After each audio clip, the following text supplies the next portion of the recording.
ನೂರಾರು ವರ್ಷಗಳ ಇತಿಹಾಸ ಇರುವ ಕೋಲಾರ ಜಿಲ್ಲೆಯ ಶ್ರೀನಿವಾಸಪುರ ತಾಲೂಕಿನ ಕೊಲ್ಲೂರು ಗ್ರಾಮದ ಅರಣ್ಯ ಪ್ರದೇಶದಲ್ಲಿರುವ ಪುರಾತನ ಕಾಲದಲ್ಲಿ ನಿರ್ಮಾಣವಾಗಿರುವ ವೇಣುಗೋಪಾಲ ಸ್ವಾಮಿ ಹಾಗೂ ಆಂಜನೇಯ ಸ್ವಾಮಿ ದೇವಾಲಯದಲ್ಲಿ ಪ್ರತಿ ವರ್ಷ ಶ್ರೀರಾಮನವಮಿ ಹಬ್ಬ ಮುಗಿದ ನಂತರ ರಾಮಕೋಟಿ ಕಾರ್ಯಕ್ರಮವನ್ನು ಹಮ್ಮಿಕೊಳ್ಳಲಾಗುತ್ತದೆ. ಅದೇ ರೀತಿಯಾಗಿ ಇಂದು ದೇವಾಲಯದಲ್ಲಿ ರಾಮಕೋಟಿ ಕಾರ್ಯಕ್ರಮ ಹಾಗೂ ವಿಶೇಷ ಪೂಜೆಯನ್ನು ಹಮ್ಮಿಕೊಳ್ಳಲಾಗಿದೆ.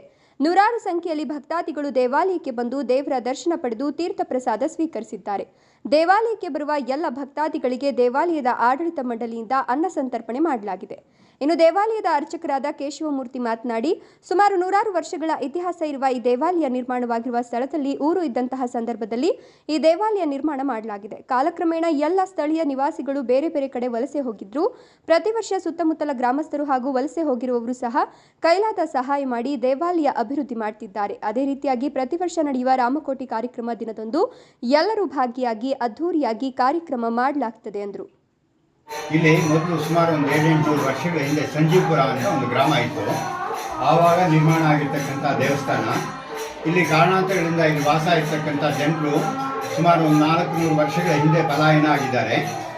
ಸರಿ, ಇಲ್ಲಿ ಪಕ್ಕದಲ್ಲಿ ಮನಿಗಾನಹಳ್ಳಿ ಅಂತ ಒಂದು ಗ್ರಾಮ ಇದೆ. ಅಲ್ಲಿ ಪ್ರಕಾಶ್ ಅನ್ನೋರೊಬ್ಬರು ಮುಜರಾಯಿ ಇಲಾಖೆಯಿಂದ ಈ ದೇವಸ್ಥಾನವನ್ನು ಜೀರ್ಣೋದ್ಧಾರ ಮಾಡಿ ಕೊತ್ತೂರು ಗ್ರಾಮದಲ್ಲಿ ಒಬ್ಬರು ಮುನ್ಶ್ಯಾಮ್ ಗೌಡ ಅಂತಿದ್ರು. ಅವರು ಮುಜರಾಯಿ ಇಲಾಖೆಯಿಂದ ನೆರವು ಪಡೆದು ದೇವಸ್ಥಾನವನ್ನು ಜೀರ್ಣೋದ್ಧಾರ ಮಾಡಿದರು. ಆವಾಗಿನಿಂದ ಮನಿಗಾನಪಲ್ಲಿ ಗ್ರಾಮಸ್ಥರು ಇಲ್ಲಿ ವಾಸವಾಗಿರ್ತಕ್ಕಂಥ ಭಕ್ತಾದಿಗಳು ಬೇರೆ ಊರುಗಳಲ್ಲಿ ಹೋಗಿ ಅಲ್ಲಿ ಸೆಟ್ಲ್ ಆಗಿದ್ದಾರೆ. ಅವರು ಅಲ್ಲಿಂದ ಬಂದು ದೇವಸ್ಥಾನ ನಿರ್ಮಾಣ ಆದಮೇಲೆ ಅವರು ಈ ದೇವಸ್ಥಾನವನ್ನು ಅಭಿವೃದ್ಧಿ ಮಾಡುತ್ತಾ ಪ್ರತಿ ವಾರವೂ ಕ್ರಮವಾಗಿ ಪೂಜೆ ನಡೀತಾ ಇದೆ.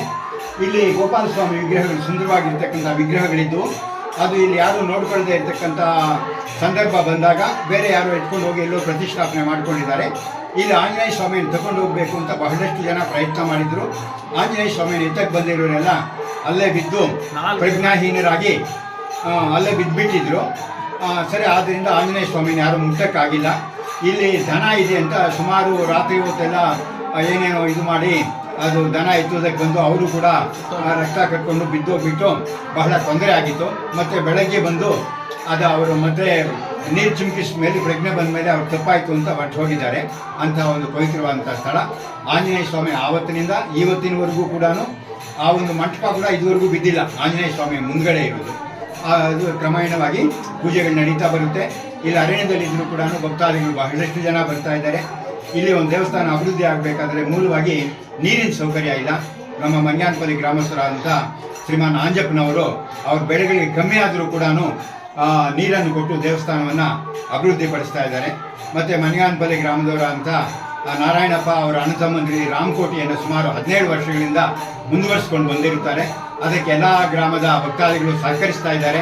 ಈ ಒಂದು ಕ್ಷೇತ್ರ ಇನ್ನೂ ಹೆಚ್ಚಿಗೆ ಅಭಿವೃದ್ಧಿ ಆಗುವಂಥ ಒಂದು ಲಕ್ಷ್ಯಗಳು ಕಾಣಬರ್ತಾ ಇದೆ.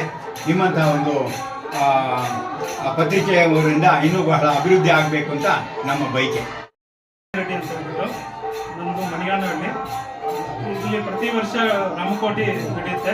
ಇಲ್ಲಿ ಇದು ಆಂಜನೇಯ ಸ್ವಾಮಿ ಮತ್ತು ವೇಣುಗೋಪಾಲ ಸ್ವಾಮಿ ನೆಲೆಸಿರುವ ಪುರಾತನವಾದ 700-800 ವರ್ಷ ಹಳೆಯ ಕಾಲದ ಒಂದು ದೇವಸ್ಥಾನ.